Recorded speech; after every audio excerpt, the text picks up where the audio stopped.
बहुत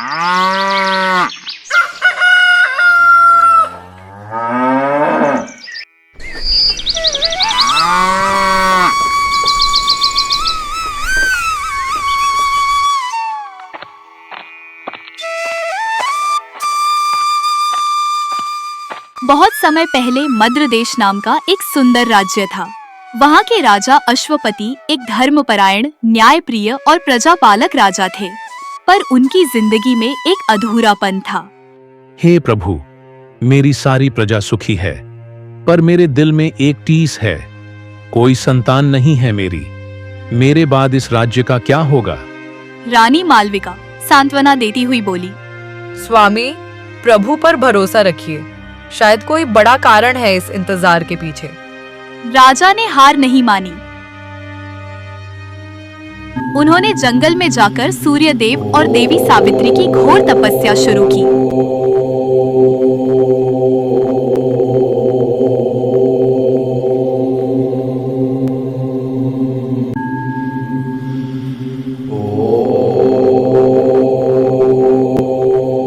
एक दिव्य प्रकाश में देवी प्रकट होती है। देवी सावित्री कोमल और प्रभावशाली स्वर में बोली, आंखें खोलो भक्त, तुम्हारी तपस्या सफल हुई। मांगो, क्या वर चाहिए तुम्हें? राजा हर्ष से बोला, हे देवी सावित्री, कृपा करो मुझ पर। मुझे एक संतान चाहिए जो इस वंश को आगे बढ़ा सके। देवी सावित्री आशीर्वाद देते हुए बोली, तथास्तु, तुम्हें एक कन्या प्राप्त होगी, तेजस्विनी, बुद्धिमती और धर्मनिष्ठा की मूर्ति। उसका नाम मेरे नाम पर रखना, सावित्री। राजा हर्ष से बोला, पुत्र हो या पुत्री माँ, आपकी कृपा हमें हर रूप में स्वीकार है।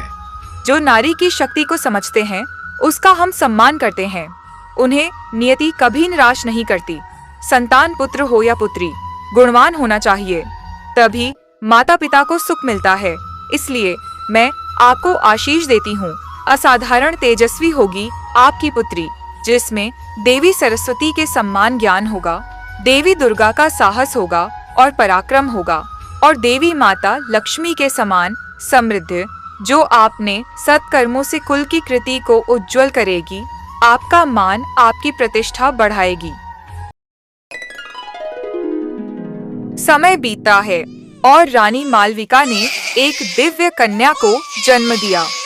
यह तो साक्षात देवी का वरदान है। इसका नाम सावित्री ही होगा। सावित्री बड़ी होने लगी।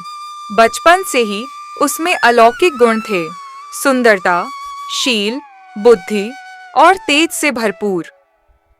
गुरुजी राजा अश्वपति से आश्चर्य से कहा, राजन, आपकी बेटी तो वेद, शास्त्र और कला सभी में पारंगत होती जा रही है। इतनी बुद्धिमान राजकुमारी मैंने कभी नहीं देखी। यह मेरी बेटी ही नहीं, मेरे राज्य का भविष्य है। सावित्री न केवल ज्ञान में श्रेष्ठ थी, बल्कि पिता के साथ राजकाज में भी हाथ बंटाने लगी थी। हर कोई उसकी नीतियों और निर्णयों से प्रभावित था। एक मंत्री मुस्कुराकर कहा, राजकुमारी सावित्री के निर्णय सुनकर लगता है मद्र देश का भविष्य उज्जवल है। समय बीतता गया। सावित्री अब विवाह योग्य हो चुकी थी। दरबार में उसके लिए योग्य राजकुमारों की सूची लाई गई, लेकिन उसका मन कहीं नहीं अटका। वह किसी ऐसे जीवन साथी की तलाश में थी जो केवल राजा न हो, बल्कि सच्चा, सरल और धर्मशील हो। बेटी, राज्य के कई राजकुमार तेरे विवाह प्रस्ताव के साथ खड़े हैं। तू कहे तो स्वयंवर आयोजित करें।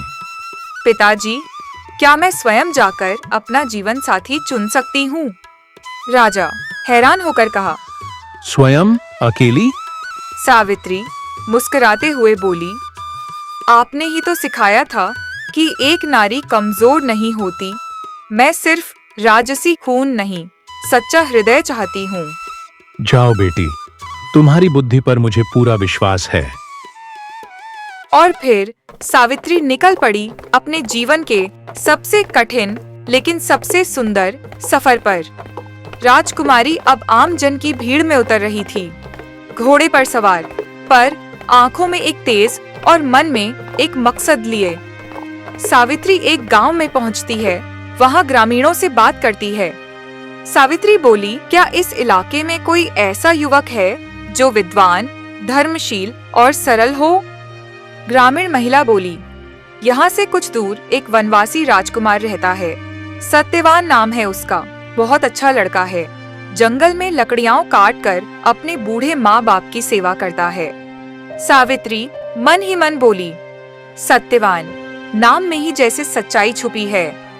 सावित्री का मन अब जैसे सत्यवान से मिलने को अधीर हो उठा।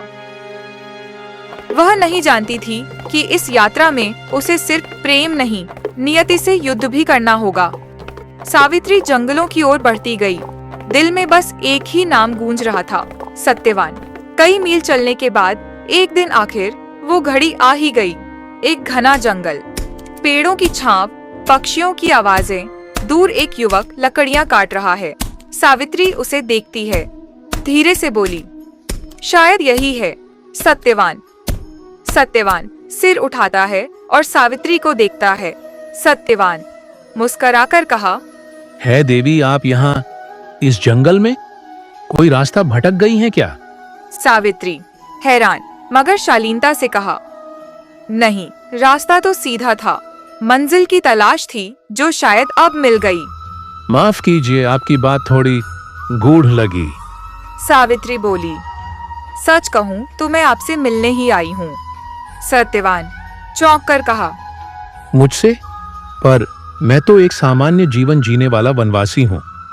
सावित्री नीचे उतरती है और पेड़ के नीचे खड़ी हो जाती है। सावित्री बोली, नाम आपका सत्यवान है ना? सत्यवान बोला, हाँ, और आप? मेरा नाम सावित्री है, मद्र देश की राजकुमारी हूँ। सत्यवान हैरान होकर कहा, राजकुमारी? आपको तो किसी महल में होनी चाहिए थी, यहाँ जंगल में नहीं। अगर मन महल में न लगे तो जंगल भी राजमहल सा लगता है। सत्यवान धीरे से कहा, आपकी आंखों में कुछ अलग है, शांति भी है और जिद भी।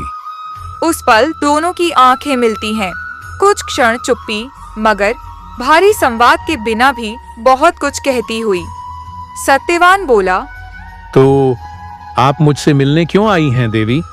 सावित्री नजरें झुकाते हुए बोली, क्योंकि मेरे दिल ने कहा कि सच्चा जीवन साथी कोई ताज पहनने वाला नहीं होता, बल्कि वो होता है जो सत्य से भरा हो। उस जंगल में पेड़ों के बीच दो आत्माएं पहली बार मिली थीं, और उन्हीं पलों में एक इतिहास लिखा जाने वाला था। सावित्री को अपना सत्य मिल गया था, सत्यवान। सावित्री और सत्यवान की पहली मुलाकात के बाद सावित्री का मन दृढ़ हो चुका था। वो सिर्फ उसे मन ही मन अपना जीवन साथी मान चुकी थी। लेकिन हर प्रेम कहानी आसान नहीं होती। नियति ने उनके लिए एक भयावह सच छुपा रखा था। सावित्री लौट चुकी थी। दरबार में राजा अश्वपति और महामंत्री खड़े हैं। राजा अश्वपति कहा, बेटी, तू लौट आई। क्या अपना जीवन साथी चुन लिया तूने? सावित्री मुस्कुराते हुए बोली, हाँ पिताजी, मैंने सत्यवान को चुना, लेकिन सत्यवान एक बनवासी है। पिता राजा अश्वपति चिंतित मुद्रा में। तभी एक दिव्य प्रकाश फैलता है और भगवान नारायण प्रकट होते हैं। नारायण गंभीर और मधुर स्वर में, नारायण नारायण राजा अश्वपति, हे पुण्यात्मा, हे धर्मनिष्ठ राजा, तुम्हारी पुत्री सावित्री ने अपने मन से एक निर्णय किया है, एक ऐसा निर्णय जो उसके भविष्य को बदल देगा। राजा अश्वपति नतमस्तक होकर कहा, प्रभु नारायण, आपके चरणों में वंदन है। कृपा करके बताइए, क्या मेरा मन व्याकुल होने का कारण सही है? नारायण धीरे से सावित्री की ओर देखकर कहा, सावित्री ने जिस युवक को अपने हृदय से अपनाया है, वह सत्यवान, एक धर्मशील, गुणवान और महान आत्मा है। परंतु सावित्री धीरे से बोलती है, परंतु नारायण गंभीर होते हुए। सत्यवान अल्पायु है, उसके जीवन के केवल 1 वर्ष शेष हैं। यमराज स्वयं उसके प्राण लेने को नियत समय पर आएंगे। क्षण भर का मौन, सावित्री की आंखों में नमी पर चेहरे पर दृढ़ता। राजा अश्वपति घबराहट में कहा, प्रभु, यह तो विनाश की ओर जाने का मार्ग है, क्या हम उसे बदल नहीं सकते? नारायण साफ स्वर में कहा, भाग्य और प्रेम दोनों का संगम सरल नहीं होता राजन, किंतु यह निर्णय सावित्री का है और अब उसकी परीक्षा प्रारंभ होगी। सावित्री नतमस्तक होकर दृढ़ स्वर में बोली, प्रभु, यदि सत्यवान का मृत्यु तय है तो जीवन को अर्थ देना मेरा काम है। अगर 1 साल ही साथ मिलेगा तो वो 1 साल मैं अपना पूरा जीवन मानकर जीऊंगी। मैं सत्यवान को छोड़ नहीं सकती, क्योंकि मेरा मन उसे नहीं, उसकी आत्मा को चाहता है। राजा अश्वपति गंभीर होकर कहा, लेकिन पुत्री में ये जानते हुए कि सत्यवान की आयु केवल 1 वर्ष की है, मैं विवाह का आशीर्वाद कैसे दे सकता हूँ? सावित्री धैर्य से लेकिन दृढ़ता के साथ बोली, पिताजी, जिसकी रक्षा भगवान करते हैं वो खाई में भी कूदकर बाहर निकलते हैं, और फिर ऐसे भी भविष्य में क्या लिखा है कौन जानता है। संभव है कि सत्यवान की भाग्य में अल्प आयु लिखा हो, किंतु हो सकता है कि मेरे भाग्य में मेरे पति की दीर्घ आयु हो। नारायण संतुष्ट होकर कहा, हे सावित्री, तुम्हारी यह निष्ठा एक दिन विधि को भी बदल डालेगी। तुम पतिव्रता धर्म की पराकाष्ठा बनोगी। आज से तुम्हारा पथ कठिन होगा, पर तुम अकेली नहीं होगी। मैं तुम्हें आशीर्वाद देता हूँ, तुम्हारा कार्य सफल हो। नारायण अंत में आशीर्वाद देकर अदृश्य हो जाते हैं। राजा अश्वपति गंभीर होकर कहा, तू मेरी बेटी ही नहीं, मेरे कुल की गरिमा है। मुझे भी तुम्हारा निर्णय स्वीकार है। इस प्रकार सावित्री ने प्रेम के साथ नियति को भी चुन लिया। जब प्रेम सच्चा हो तो राजसी वैभव मायने नहीं रखता। राजकुमारी सावित्री ने अपने पिता के आशीर्वाद के साथ वह निर्णय लिया जो एक राजकुमारी नहीं, एक साहसी स्त्री ही ले सकती थी। अब बारी थी विवाह की। जंगल का किनारा, एक छोटा सा आश्रम नुमा घर। सावित्री और राजा अश्वपति पहुँचे हैं। द्युमत्सेन, सत्यवान के माता पिता अंधे हैं, पत्नी के साथ आंगन पर बैठे हैं। द्युमत्सेन हल्के स्वर में कहा, कौन है वहाँ?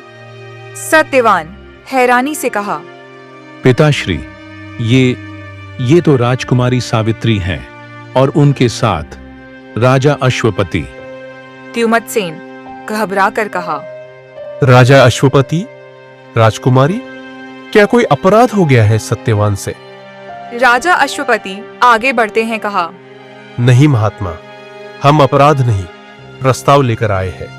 मेरी बेटी सावित्री ने आपके पुत्र को अपना जीवन साथी चुना है।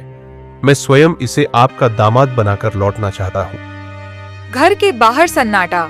सत्यवान स्तब्ध, माता भावुक। सत्यवान धीरे से सावित्री की ओर देखते हुए कहा, राजकुमारी, ये आप क्या कह रही हैं? सावित्री मुस्कुराकर कहा, मैं एक ऐसा जीवन साथी चाहती थी जो सच्चा हो और तुमसे ज्यादा सत्य कोई नहीं। सत्यवान कहा, मगर मैं एक दरिद्र, वनवासी, निर्वासित पुत्र हूँ। मेरे पास तुम्हें देने को क्या है? सावित्री गंभीर स्वर में, मुझे राजमहल नहीं चाहिए, मुझे तुम्हारा साथ चाहिए। तुम्हारा हाथ थामकर मैं किसी भी नियति को स्वीकार कर सकती हूँ। द्युमत्सेन बोला, ऐसी पुत्र वधू पाकर हम धन्य हो गए। सावित्री, तुझे पाकर मेरा अंधकार भी अब रोशन लग रहा है। सत्यवान और सावित्री की धूमधाम से शादी हो जाती है। मैं वचन देता हूँ, हर पल तुम्हारे साथ चलूंगा। और मैं वचन लेती हूँ, हर संकट में तुम्हारे आगे खड़ी रहूं।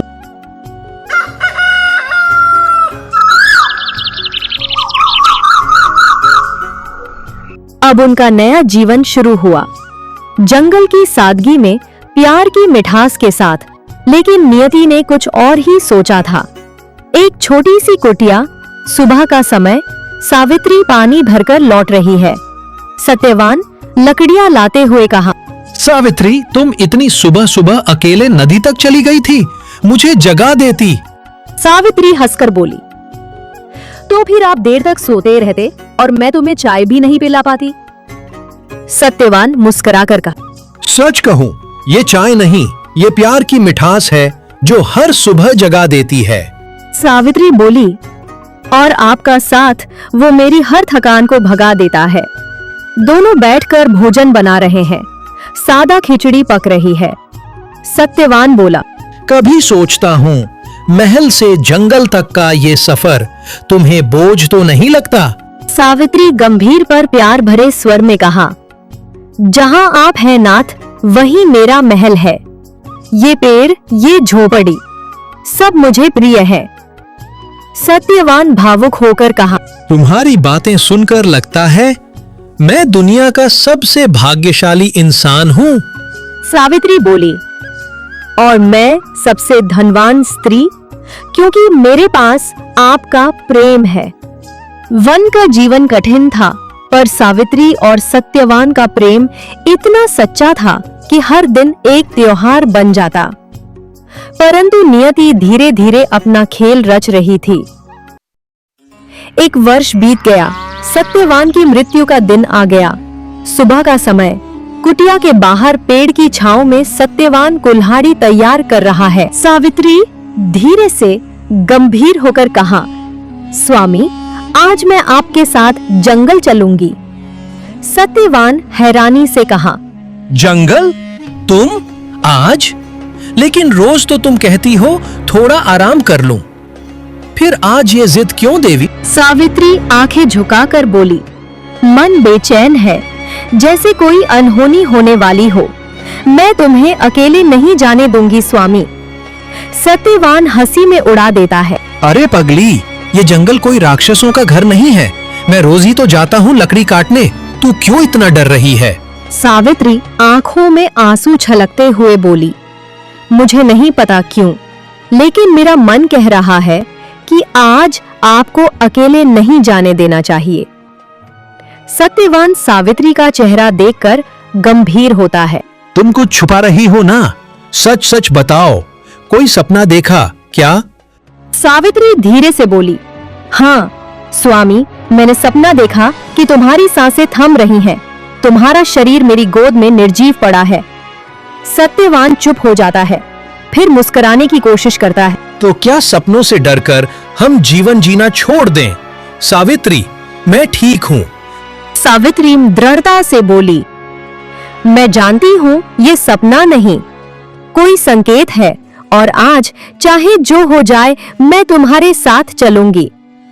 सत्यवान थोड़ा हंसकर हार मानते हुए कहा, ठीक है देवी जी, आपकी आज्ञा शिरोधार्य, पर एक शर्त है। सावित्री बोली, क्या?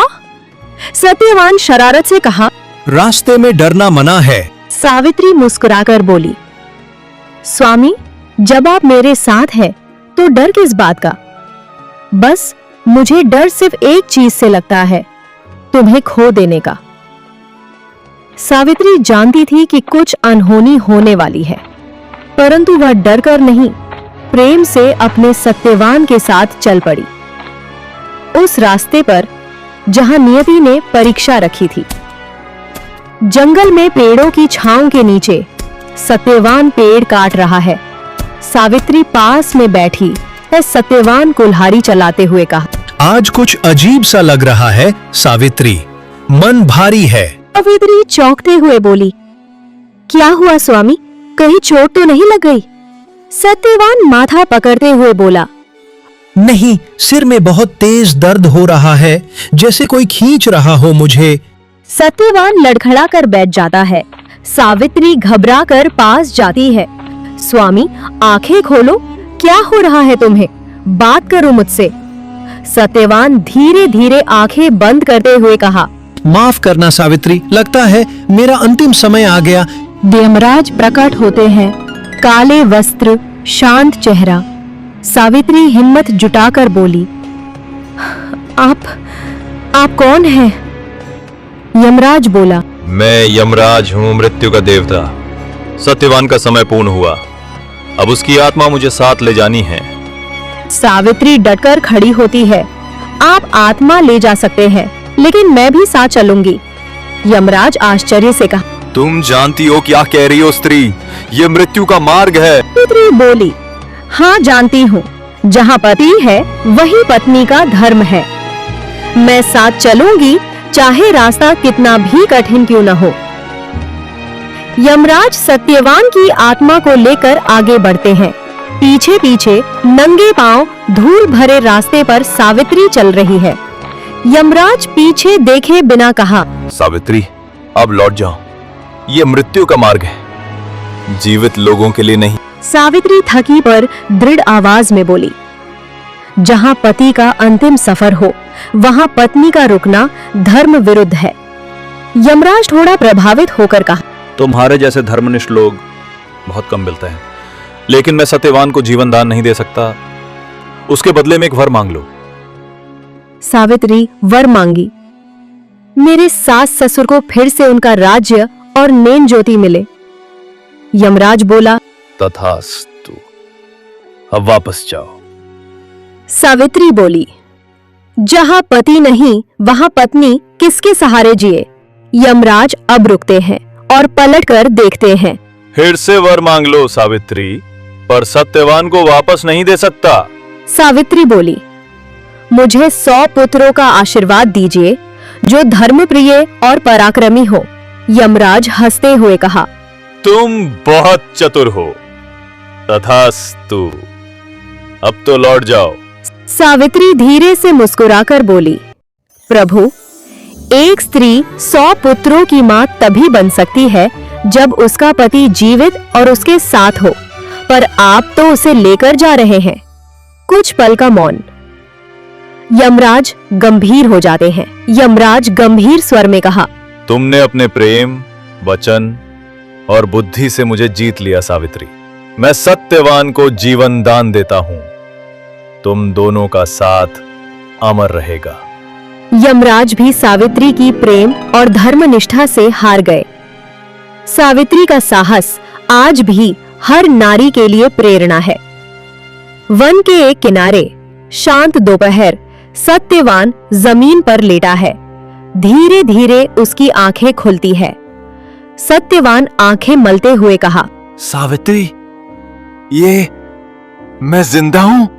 सावित्री आंखों में आंसू, मुस्कुराते हुए, हाँ स्वामी, आप मेरे साथ हैं हमेशा के लिए। सत्यवान धीरे से उठकर कहा, मुझे कुछ याद है, जैसे कोई मुझे दूर ले जा रहा था, फिर तुम्हारी आवाज सुनाई दी। सावित्री बोली, मृत्यु के देवता भी आपके जीवन को मुझसे छीन न सके। मैंने आपको वापस पाया स्वामी। राजमहल का आंगन, राजा द्युमत्सेन और रानी खड़े हैं। अचानक उनके चेहरे पर चमक आती है। राजा द्युमत्सेन आंखें खोलकर कहा, रानी, मुझे दिख रहा है। मेरी आंखें, मेरी दृष्टि लौट आई है। रानी अचंभित होकर बोली, ये कोई चमत्कार है। सावित्री और सत्यवान महल में प्रवेश करते हैं। राजा आंखों में आंसू, सावित्री पुत्री, ये सब तुम्हारे तप और प्रेम का फल है। सावित्री नम्रता से झुककर कहा, पिताजी, मैंने कुछ नहीं किया, बस पत्नी धर्म निभाया है। सत्यवान गर्व से कहा, मैं गर्व करता हूं कि मैं सावित्री का पति हूं। सावित्री की प्रेम, बुद्धि और साहस ने मौत को भी झुका दिया। तभी तो आज भी हर वर्ष वट सावित्री व्रत उस अमर प्रेम और नारी शक्ति की याद दिलाता है। सच्चा प्रेम कभी डरता नहीं, और सच्ची नारी जब ठान ले तो मृत्यु को भी हार माननी पड़ती है। धर्म, प्रेम और बुद्धि जब एक साथ चले तो हर असंभव को संभव बना देते हैं।